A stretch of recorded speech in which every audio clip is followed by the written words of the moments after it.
لیکن افسوس کہ اب میرے پاس ان سے رابطے کا کوئی ذریعہ نہ تھا، کیونکہ موت کے بعد مردوں اور زندہ لوگوں کا ایک دوسرے کے ساتھ ہم کلام ہونے کا رابطہ ختم ہو جاتا ہے۔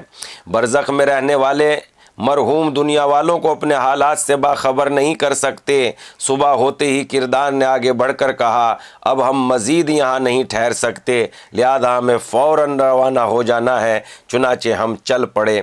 اب میں ذرا آسانی سے چل رہا تھا، کیونکہ میرے پاؤں زنجیروں سے آزاد تھے۔ اب میرے پاؤں کافی حد تک کانٹوں سے بھی محفوظ تھے، ان جانوروں کے ڈسنے سے بھی خود کو کسی حد تک محفوظ رکھ سکتا تھا۔ موسم بہت گرم اور جلا دینے والا تھا۔ میرے بدن سے اس طرح پسینہ نکل رہا تھا جیسے ابلتے پانی کی بارش میرے سر پر ہو رہی ہو۔ میری پیشانی سے نکلنے والا پسینہ کانٹے والے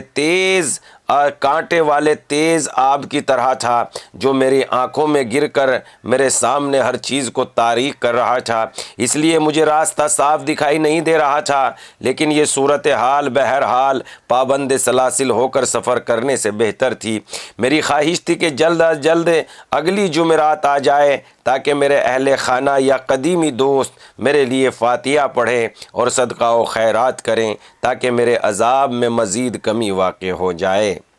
اس پروگرام میں گفتگو کو یہیں پر تمام کریں گے، چونکہ اگلا پروگرام اگر اگلی ہیڈنگ شروع کرتے ہیں تو ایک میں اس میں مکمل نہیں ہوگی، اور اگلے میں پھر وستار یعنی ترتیب اس طریقے سے برقرار نہیں رہے گی۔ لہذا آج مختصر ہی صحیح اس پروگرام کو یہیں پر تمام کرتے ہیں۔ انشاءاللہ پھر حاضر ہوں گے آپ کی خدمت میں۔ دیکھتے رہیے آؤ کتاب پڑھیں۔ والسلام علیکم ورحمۃ اللہ وبرکاتہ، اور پہنچاتے رہیے اس کو دوسروں تک، تاکہ لوگ زیادہ سے زیادہ فائدہ اٹھا سکیں۔